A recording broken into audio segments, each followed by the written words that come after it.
Você já se imaginou caminhando pelas ruas de Jerusalém, lá no primeiro século, no tempo de Jesus, sem sair do seu sofá? Parece impossível para você? Mas eu quero te dizer que a tecnologia tornou isso real. Isso é possível. Nesse episódio do Fé e Tecnologia, eu, Cláudio Castro, vou te mostrar como a realidade virtual está revolucionando a maneira como nós vivemos a nossa fé. Realidade virtual é uma tecnologia que coloca você dentro de um ambiente tridimensional, interativo e cada vez mais multissensorial. Essa tecnologia está evoluindo muito rápido.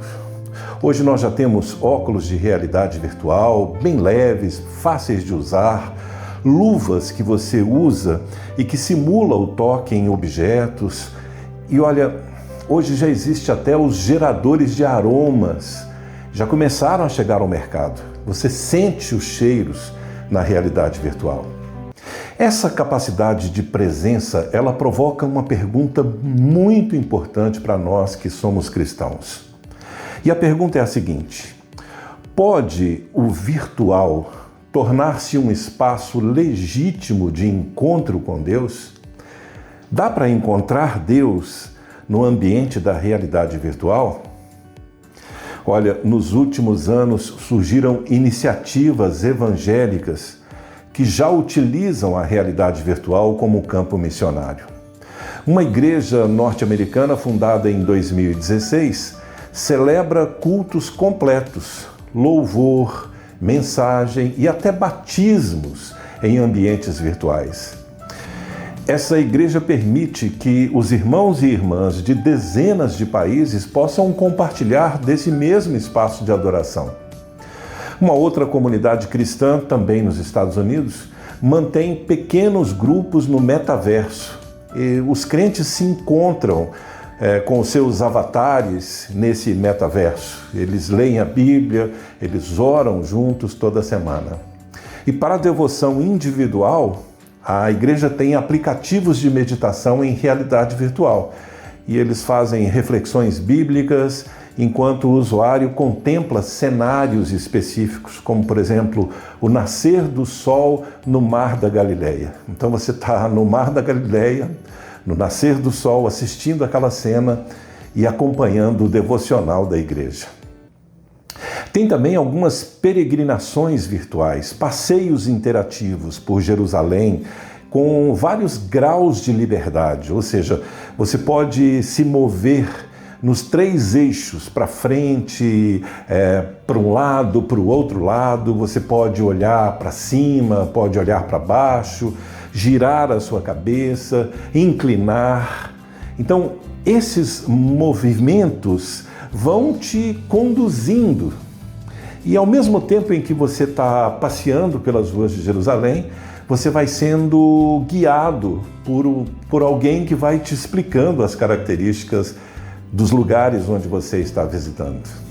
Olha, esses exemplos, eles indicam que a igreja está de fato plantando tendas no ambiente digital e talvez acreditando que estão avançando para responder ao chamado da grande comissão, também nesse espaço virtual. Mas será que esse esforço cumpre a missão? À medida que a tecnologia amadurece, a realidade virtual deixa de ser apenas um espetáculo visual para se tornar verdadeiramente sensorial. Então, se você mistura todos esses recursos, o que acontece? Eles aprofundam a sensação de que você está presente e eles provocam respostas neurológicas no seu corpo que são comparáveis às sensações que você tem quando você está presente. Alguns estudos, eles mapeiam áreas ligadas à espiritualidade no cérebro e eles podem constatar que a pessoa que está passando por isso está tendo uma experiência real, vamos dizer assim. Levar a fé para dentro dos ambientes virtuais nos obriga a encarar 3 perguntas decisivas. Primeira pergunta é a questão da autenticidade. Um encontro real com Deus sempre ultrapassa o nosso controle e nos toma de admiração e de reverência.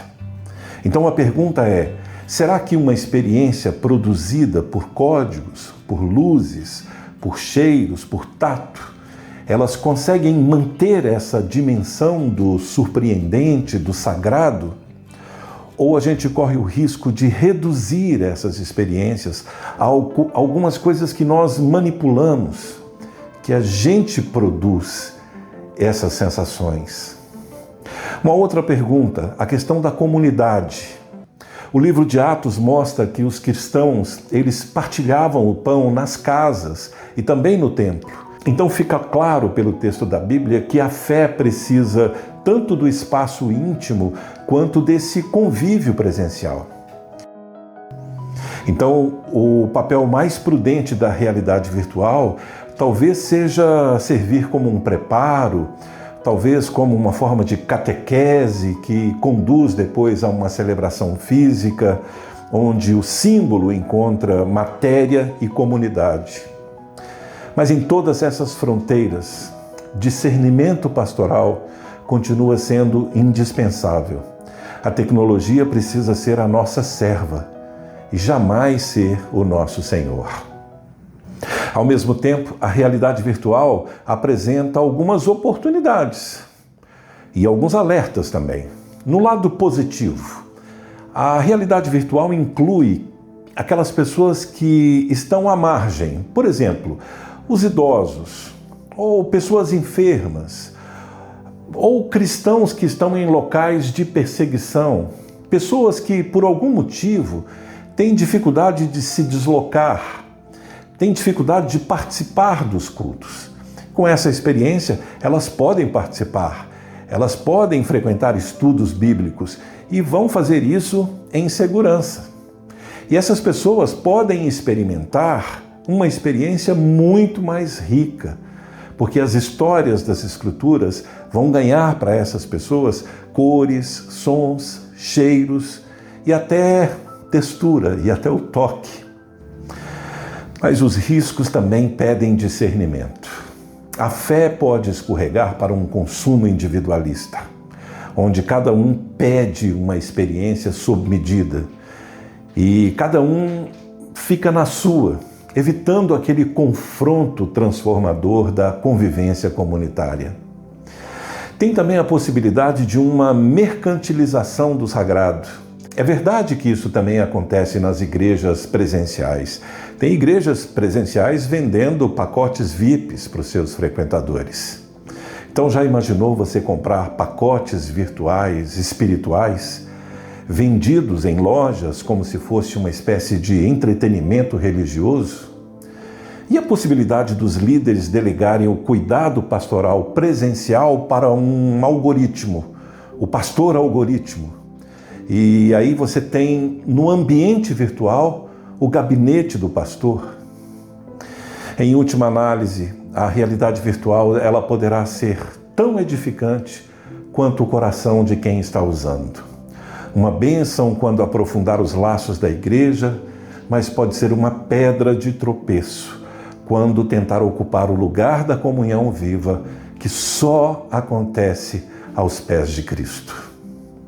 Seja num templo de pedra ou num óculos de realidade virtual, a questão decisiva continua sendo a mesma: que possamos usar as tecnologias como ferramentas, nunca como substitutas de um relacionamento vivo com Cristo.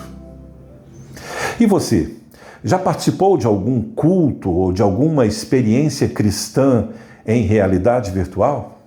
Se você já participou, conta aqui pra gente nos comentários. Se gostou desse vídeo, curta, compartilhe, se inscreva, ative os sininhos para não perder os próximos vídeos.